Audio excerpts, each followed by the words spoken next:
नमस्कार दोस्तों, omniscient channel में आपका स्वागत है। और जब इस वीडियो में ओमनीसेंट इंग्लिश के तहत 1309वें दिन की क्लास को देख रहे हैं और मैं बात कर रहा हूँ कैसे आप बहुत ही आसान तरह से अंग्रेजी को पढ़ना सीख सकते हैं। साथ ही दोस्तों इस वीडियो में वर्ड मीनिंग्स जो है, जी हाँ, वर्ड मीनिंग्स जो कि आप बहुत ही बेसब्री से इंतजार करते हैं वो भी है, जो कि विभिन्न कॉम्पिटिटिव एग्जाम्स जितने भी प्रतियोगी परीक्षा होते हैं जिसमें कि वर्ड मीनिंग से लेकर क्वेश्चंस होते हैं तो वो आप सॉल्व कर पाएंगे। साथ ही इंग्लिश लैंग्वेज को अगर जानना है, समझना है तो ये डिफरेंट वर्ड, जी हाँ, हिंदी के डिफरेंट वर्ड्स को जानना जरूरी है।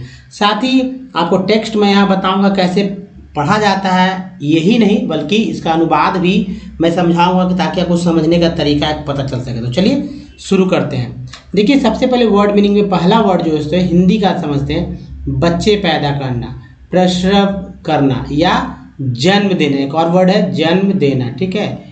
क्या इसका अंग्रेजी आप जानते हैं अभी तक? ठीक है, क्या जानते हैं? क्या जानते हैं बताइए, आप क्या जानते हैं कि भाई बच्चे पैदा करना या प्रसव करना या जन्म देना, इसका अंग्रेजी क्या जानते हैं? बर्थ, जी हाँ, एक ही वर्ड है बर्थ। हम लोग बर्थ जानते हैं। इतना ही मुझे लगता है कि लोग जानते हो कि बर्थ, कि हाँ भाई उसका बर्थ हुआ है ना। लेकिन बच्चे जो पैदा करता है, जो एक क्रिया है ना, जो एक वर्ब है या जो मतलब बोलने का तरीका है, जो प्रसव करता है या जो जन्म देता है, तो कोई व्यक्ति है जो कि ये काम कर रहा है। और उसके लिए इस वर्ड के लिए, शब्द के लिए एक ही शब्द है दोस्तों, यहाँ पर जो मैं दे रहा हूँ प्रो क्रिएट। क्रिएट के पहले प्रो लगा देंगे तो याद रहेगा, प्रो क्रिएट मीन्स बच्चे पैदा करना, प्रसव करना, जन्म देना, ठीक है। याद रखिएगा, ये बहुत ही इंपॉर्टेंट वर्ड है। ऐसा वर्ड मीनिंग शायद ही कोई बताता होगा आपको। तो चलिए नेक्स्ट वर्ड जो है दोस्तों ये है उदासीन, अनुत्तेजित। और भी इससे मिलता जुलता वर्ड है, इंग्लिश का वर्ड मीनिंग है ब्लेज, ब्लेज। नेक्स्ट वर्ड जो है यहाँ देखिए व्यापक विनाश। अब देखिए व्यापक विनाश, व्यापक देखिए व्यापक सब में रहेगा, ठीक है। तो व्यापक विनाश, व्यापक तबाही, व्यापक बर्बादी, यानी अधिकांश। व्यापक मीन्स बहुत, बहुत मात्रा में, बड़ी मात्रा में, बहुत है ना, तो बहुत संख्या में। तो देखिए ये जो है बड़ी संख्या में। व्यापक विनाश, व्यापक इसमें भी लगाएंगे, व्यापक जो है सब में आएगा, इसमें भी है तो इसमें भी है और इसमें भी रहेगा। तो व्यापक विनाश, व्यापक तबाही, व्यापक बर्बादी। वर्ड है हैवोए, हैवोए। हैवोए मीन्स व्यापक विनाश, व्यापक तबाही, व्यापक बर्बादी। तो ये तीन वर्ड बहुत ही महत्वपूर्ण था, आपने देखा। अब देखिए ये वर्ड है संतुलन, साम्यावस्था, प्रतिभार, ठीक है। संतुलन, साम्यावस्था, प्रतिभार। ये वर्ड है एक्यूपोइज, एक्वीपोइज। एक्वीपोइज का अर्थ है संतुलन, साम्यावस्था, प्रतिभार। पोइज का अर्थ है संतुलन, साम्यावस्था, प्रतिभार। नेक्स्ट वर्ड जो है रेक्टिट्यूड, रेक्टिट्यूड। रेक्टिट्यूड मीन्स होता है सदाचार, औचित्य, साधुता। सदाचार, औचित्य, साधुता, रेक्टिट्यूड। नेक्स्ट वर्ड जो है सैलरी, सैलरी, सैलरी, ठीक है। ये वर्ड है, इसका हिंदी है हितकर, लाभप्रद, स्वास्थ्यवर्धक। तो इन शब्दों को आप जो इंग्लिश के, ये हिंदी के ये शब्द है और इंग्लिश जो है, जो कि डिफरेंट वर्ड है, इसको अगर याद करके आप अगर एक एक वर्ड अगर इस्तेमाल करते हैं अपने हिंदी बोलचाल की भाषा में दोस्तों, ये 100% मान लीजिए लोग आपसे बहुत ही प्रभावित होंगे। तो नेक्स्ट वर्ड जो है आप देखिए मिस गिविंग। तो आप जानते हैं गिव से बनता है गिविंग। और मिस गिविंग मीन्स होता है संदेह, आशंका, झिझक, डर। संदेह, आशंका, झिझक, डर, मिस गिविंग। नेक्स्ट वर्ड है स्विंज। स्विंज मीन्स होता है बड़े पैमाने पर जोरदार, बड़े पैमाने पर या जोरदार को कहते हैं स्विंज। नेक्स्ट वर्ड जो है मोमेंटस, मोमेंटस का अर्थ है महत्वपूर्ण, महान, गंभीर, महत्वपूर्ण, महान, गंभीर, मोमेंटस। नेक्स्ट वर्ड है मोमेंट्री, मोमेंटरी का अर्थ है कमजोर, असुरक्षित, आरक्षित, कमजोर, असुरक्षित, आरक्षित। तो ये हो गया मोमेंट्री। नेक्स्ट वर्ड है ट्रांजिटरी, ट्रांजिटरी का अर्थ है क्षणिक, अस्थाई थोड़ी देर के लिए, क्षणिक अस्थाई थोड़ी देर के लिए को बोलते हैं ट्रांजिटरी। नेक्स्ट वर्ड जो है एक्सटेम्पोर। एक्सटेम्पोर का अर्थ है तात्कालिक, तत्काल, अचिंतित। देखिए तात्कालिक, तत्काल या अचिंतित को बोलते हैं एक्सटेम्पोर। दोस्तों ये वर्ड था। अब मैं आपको ले चलता हूँ जो 6 लेटर वाला वर्ड जो कि शुरू होता है पी से, उस पे। तो दोस्तों वीडियो में आगे बढ़ने से पहले आपको मैं ये बता दूं कि अगर आप हमारे वीडियो को और अधिक देखना चाहते हैं तो ओमनीसेंट इंग्लिश यूट्यूब में या गूगल में टाइप करके या माइक पे बोलकर जो है देख सकते हैं हमारे और वीडियो को, या नीचे चैनल को सब्सक्राइब कर लीजिए, बेल आइकन को ऑन कीजिए ताकि रोज आने वाली किसी तरह की वीडियो और इम्पोर्टेंट वीडियो, इससे भी इम्पोर्टेंट वीडियो को आप देख पाएँ, क्योंकि बहुत ही फेमस है। अगर आपको रीडिंग करना नहीं आता या फिर राइटिंग या फिर स्पोकन, सब कुछ आपको मिलेगा। जब आप वीडियो देखेंगे तो समझ में आने लगेगा कि कितना बेनिफिशियल है, बेनिफिट्स हो रहा है आपको इससे।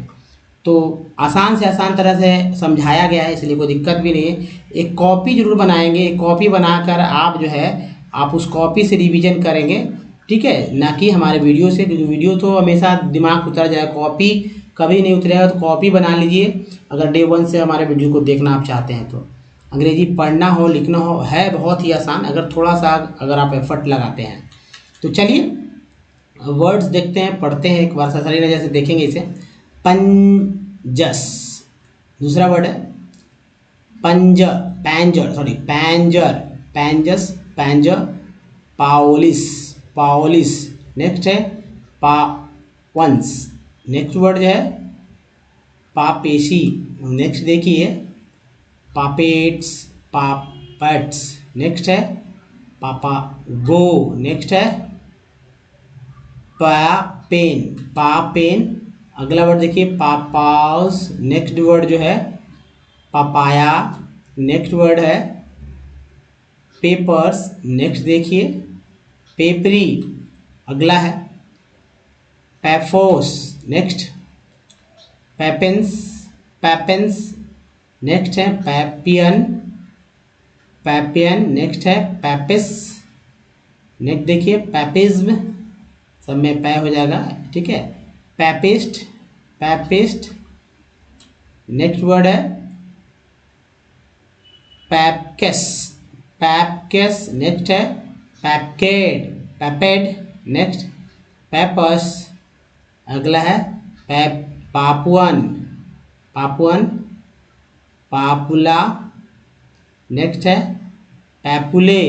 नेक्स्ट पापेरी, परेड, परेज, परैम्बो, परैंग,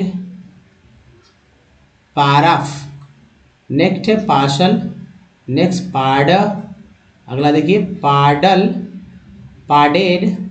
नेक्स्ट है पार्डेड के बाद पार्डी, ये है पार्डी। तो ये एक स्लाइड था। दूसरा स्लाइड पे चलते हैं और ये देखिए दोस्तों इंपॉर्टेंट है। एक बार देखिए उच्चारण इसलिए करते हैं तरह तरह के वर्ड्स है कि ताकि आपको कभी भी बोलते समय अच्छे अच्छे लोग जो है शब्दों का उच्चारण करने में हमेशा गड़बड़ी करते हैं, बोल ही नहीं पाते हैं, इसलिए ये वर्ड्स हैं और तरह तरह के उच्चारण के तरीके हैं। तो पार्डिस, पार्डिस, पार्डन बोलते हैं ना, पार्डन। जैसे कोई गलती हो जाता है, हम कुछ सुनते नहीं हैं आप फ़ोन पे या कहीं भी, तो दोबारा अगर रिपीट करवाना है किसी से तो इंग्लिश में ये शिष्टाचार है कि बोलते हैं pardon, please pardon me, pardon me ऐसे बोलते हैं, ये पार्डन। पार्डोस। नेक्स्ट है पेरेंट्स। नेक्स्ट वर्ड है पेरेंट। नेक्स्ट पेरोस, पेरोस। नेक्स्ट है परेरा। नेक्स्ट वर्ड देखिए परेड्स। नेक्स्ट है पेयर्स। नेक्स्ट देखिए पेरेव। नेक्स्ट वर्ड दोस्तों पारफे। नेक्स्ट है पार्ज। फिर देखिए पारजेस। नेक्स्ट पारजेट। नेक्स्ट वर्ड जो है पारगॉस। Next pariah, pariah. नेक्स्ट है पैरियल। नेक्स्ट वर्ड है पैरियन। नेक्स्ट पैरीज। फिर है पैरिंग, पैरिंग के बाद है पैरिस। नेक्स्ट है पैरिटी, पैरिटी के बाद है पार्कस। उसके बाद नेक्स्ट जो है पार्क्ड, पार्क के बाद है पार्की, पार्की है ना, पार पी आर के डबल पार्की। फिर पार्क, पार्की, पार्क देखिए पार्किन हो गया। नेक्स्ट है पार्किस, नेक्स्ट देखिए पार्कली, पार्क, पार्क यहाँ पार्कली। नेक्स्ट है पार्ले, पार्ल्ड, पार्लेड, पार्लेस, पार्ले, पार्लर, पार्लर और है पैरोडी। तो दोस्तों ये तो वर्ड था, आपने देखा। अब जो देखिए दोस्तों ये बहुत ही इंपॉर्टेंट है आपके लिए, अगर आप इंग्लिश पढ़ने में अपने आप को तेज करना है, इंग्लिश तेज़ी से पढ़ना सीखना चाहते हैं, वो भी बहुत ही करेक्ट और सही तरीके से उच्चारण, 100% करेक्ट उच्चारण से, यानी प्रोनाउंसिएशन जो हमारा होता है, तो आपको क्या करना चाहिए। तो दोस्तों मैं बताऊं कि आपको जो हमारा मतलब कि कॉन्सोनेंट वॉवल का सही उच्चारण जानना है। दूसरी बात 64 पार्ट्स ऑफ वर्ड का एक जो है सीरीज हो, तीन स्लाइड का होता है, उसे 64 पार्ट्स है वर्ड का, वो कर लेना है तो आपको तेज़ी से पढ़ना आ जाएगा। अब देखिए इस वीडियो में क्या इंपॉर्टेंट है, इस वीडियो में ये इंपॉर्टेंट है दोस्तों कि ये ना आप सिर्फ पढ़ पाएंगे बल्कि ईजी में आपको मैं समझाऊंगा किस तरह से समझ सकते हैं आसानी से इंग्लिश पढ़ना, मतलब इसका हिंदी क्या होता है, इसको पढ़ने का तरीका क्या होता है। जो कुछ नहीं जानते वो भी यहाँ सीख जाएंगे अगर 10 दिन कम से कम इस वीडियो को, इस तरह के वीडियो को देखते हैं तो चलिए शुरू करते हैं। दोस्तों पहले मैं सलाह दूंगा कि आप पहले इसे पढ़ लीजिए, गलत ही पढ़िए लेकिन पढ़िए, कहीं रुक जा रहे हैं तो रुक जाइए, उस वर्ड को छोड़ के आगे बढ़ जाइए लेकिन पढ़िए। और उसके बाद मैं पढ़ता हूँ, अगर आपको कोई डिफरेंस लगता है तो आप उसे करेक्ट कर लेंगे यहाँ पर। उसके बाद फिर इसका हिंदी बताएंगे, मतलब फिर बताएंगे कैसे पढ़ा मैंने, उसके बाद फिर इसका अनुवाद भी करेंगे। तो चलिए, on the other hand there are many peoples who have not shared the benefits. Since globalization is now a reality, the question is how to make globalization more fair. Fair globalization would create opportunities for all and also ensure that the benefits of globalizations are shared better. The government can play a major role in making this possible. Its policies must protect the interest not only of the rich and the powerful, but all the people in the country. You have read about some of the possible steps that the governments can take. For instance, the government can ensure that labor laws are properly implemented and the workers get their rights. तो दोस्तों ये था हमारा पढ़ने का तरीका। अगर आपको कहीं इसमें डिफरेंसेस लग रहा है आपके पढ़ने में तो आप इसे करेक्ट कर लें कैसे पढ़ना है। अब कैसे कैसे पढ़ा गया, कहाँ कहाँ से आप तोड़ कर पढ़ सकते हैं उसको मैं बताता हूँ। दोस्तों पहले देखिए ई आर को अर बोलते हैं, यहाँ ई आर को अर बोलते हैं, टी एच के साथ लगा तो दर हो गया, अदर, ठीक है। एच को ए बोला गया तो हैंड हो गया। फिर है यहाँ पर चलिए आगे बढ़ते हैं शेयर्ड, ए के बाद जब ई है, कोई बीच में कोई भी कॉन्सोनेंट रहे उससे कोई मतलब नहीं होता। जब ए के बाद ई आता है तो ए को ए के रूप में पढ़ते, तो एस एच को श बोलेंगे, श में ए लगा, शेयर्ड। देखिए बेनिफिट्स, सिंस, सी को स बोलते हैं, सिंस ग्लोबलाइजेशन, तो टी एन को शन बोलते हैं। यहाँ पर एस है तो एस को जा बोलते हैं। इज नाउ, ओ डब्ल्यू को यहाँ पर आओ पढ़ा गया, आओ आओ, ठीक है। एन लगा था नाउ, रियलिटी द क्वेश्चंस, देखिए ये हो गया शन, क्वेश्चन इज हाउ, यहाँ आओ पढ़ा गया जबकि यहाँ पर हाउ पढ़ा गया, क्योंकि दोनों को आओ ही पढ़ा गया। कहीं कहीं ओ पढ़ा जाता है जैसे एल डब्ल्यू लो, लेकिन यहाँ आओ पढ़ा है। अब देखिए एक बाद ई है तो एक फिर एक की तरह पढ़ेंगे। फिर देखिए यहाँ पर शन आ गया, मोर फेयर, तो फेयर ग्लोबलाइजेशंस, वुड, वुड हो गया, डब्ल्यू के साथ है, सी रहता है तो कुड हो जाता है, ऐसा चलाता है तो शुड हो जाता है।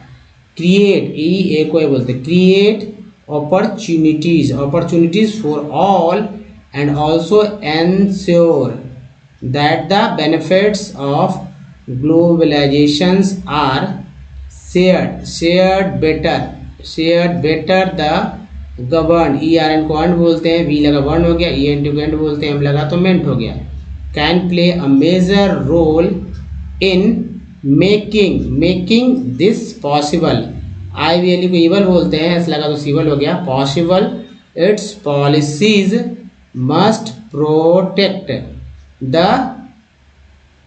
Interest not only of the rich and the powerful, but all the people in the country you have read।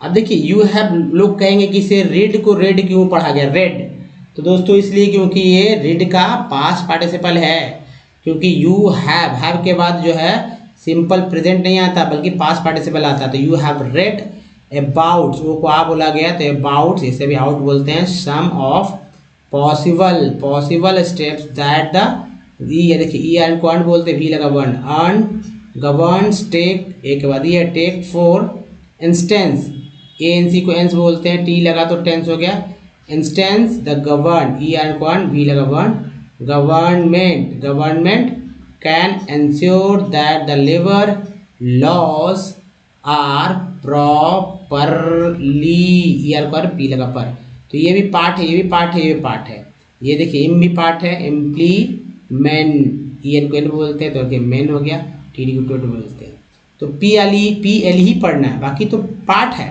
Parts word है, implemented and the workers get their rights, right छूट गया है। तो ये है तरीका उसको पढ़ने का, कैसे कैसे मैंने सर्कल किया उसको ध्यान से अगर आपने देखा है तो आगे कभी भी दिक्कत नहीं होगा, आप समझेंगे। इसी तरह 10 दिन बने रहिए, वो समझ में आएगा। चलिए इसको ट्रांसलेट करके मैं बताता हूँ पैरा अनुसार कैसे पढ़ा जाता है। चलिए अनुवाद कैसे करना है, इसको अनुवाद को भी समझिए। तो दोस्तों पहले देखिए यहाँ तक है पूर्ण, मतलब कि कह सकते हैं पॉइंट है, यानी कि एक सेंटेंस दिया गया, on the other hand there are many peoples who have not shared the benefits. समझिए इसको, थोड़ा सा मैं समझाने का प्रयास करता हूँ कि वही, ठीक है, कई लोग ऐसे हैं, अदर हैंड का मतलब होता है कि देखिए there are many peoples, then कई लोग ऐसे हैं जो अपने बेनिफिट्स को, जिन्होंने लाभ नहीं बांटा, जो अपने बेनिफिट्स को जो है दूसरों को नहीं दिया, ठीक है। अब देखिए सिंस यहाँ से लेकर अब यहाँ तक आ जाएंगे, यहाँ सीधा यहाँ तक क्वेश्चन मार्क तक। Since globalisation is now a reality the question is how to make globalisation more fair. चूंकि वैश्वीकरण, ठीक है, यहाँ देखिए जो मतलब कि जब से जो है वैश्वीकरण जो है एक अब जो है एक वास्तविकता है, ठीक है। ग्लोबलाइजेशन क्या है, अब एक यहाँ पर है globalisation is now a reality, अब क्या है, ये एक वास्तविकता है। और प्रश्न ये है कि वैश्वीकरण जो है, वैश्वीकरण और अधिक निष्पक्ष कैसे बनाया जाए, ठीक है, और अधिक निष्पक्ष, फेयर मतलब उचित कैसे बनाया जाए, ये हो गया। देखिए fair globalisation would create opportunities for all, इसका ये मतलब हुआ दोस्तों कि अगर जो निष्पक्ष वैश्वीकरण जो है वो सभी के लिए अवसर पैदा करता है, सभी के लिए, and also ensure that the benefits of globalisation are shared better, ठीक है, और यह भी सुनिश्चित करेगा कि वैश्वीकरण के लाभों को बेहतर ढंग से साझा किया जा सके। अब यहाँ देखते हैं, the government can play a major role in making this possible. इसमें देखिए सरकार इसे संभव बनाने में प्रमुख भूमिका निभा सकती है, मेजर रोल जो है निभा सकती है। It's policies must protect the all interest, अगर यह मतलब आगे जो है कह रहे इसकी नीतियां को न केवल अमीरों और शक्तिशाली लोगों तक बल्कि देश के not only the rich and powerful but all the people in the country, बल्कि देश के सभी लोगों के हितों की रक्षा करनी चाहिए। अब देखिए यहाँ से you have read about the some of the possible steps, आपने पढ़ा कुछ जो है पॉसिबल मीन्स से जो है कुछ संभावित कदमों को आपने पढ़ा, दैट की गवर्नमेंट्स कैन टेक, जो कि लेती है सरकार, जो लेती है। फॉर इंस्टेंस उदाहरण के लिए जो मान लीजिए कि जो सरकार जो है, सरकार यह सुनिश्चित करती है, इंश्योर करती है कि लेबर जो श्रमिक कानून है, श्रमिक कानून को ठीक से लागू प्रॉपर्ली यानी इम्प्लीमेंटेड किया, यानी कि इम्प्लीमेंटेशन मीन्स लागू करना, उचित तरीके से लागू किया जा सके, एंड वर्कर जो है उनको अपना अधिकार मिल सके। तो देर के बाद राइट से, तो वर्कर को उनको अधिकार मिल सके। तो दोस्तों एक बार में था, चूँकि लंबा सेंटेंस, छोटे से सेंटेंस नहीं है, इस बात को याद रखिएगा, इसलिए एक बार में आपको भले ही समझ में आए, लेकिन इसी सेक्शन को, इसी स्लाइड को अगर 2 बार देखेंगे तो आपको क्लियर दिमाग में आ जाएगा। तो दोस्तों इस वीडियो में बने रहने के लिए आपका बहुत बहुत धन्यवाद। अगर वीडियो और भी इंटरेस्टिंग आपको लग रहा है तो इस नीचे जो है चैनल के नीचे जो है आप वीडियो देखने से सब्सक्राइब बटन है इसको दबाइएगा, घंटी दबाइएगा, तभी वीडियो आप देख पाएंगे। रोज नए हैं, चैनल नए हैं तो देखिए लाइक तो कर ही दीजिए और साथ ही दोस्तों कम से कम एक ग्रुप में भेजिए। तो दोस्तों इस वीडियो में बने रहने के धन्यवाद। Thanks watching.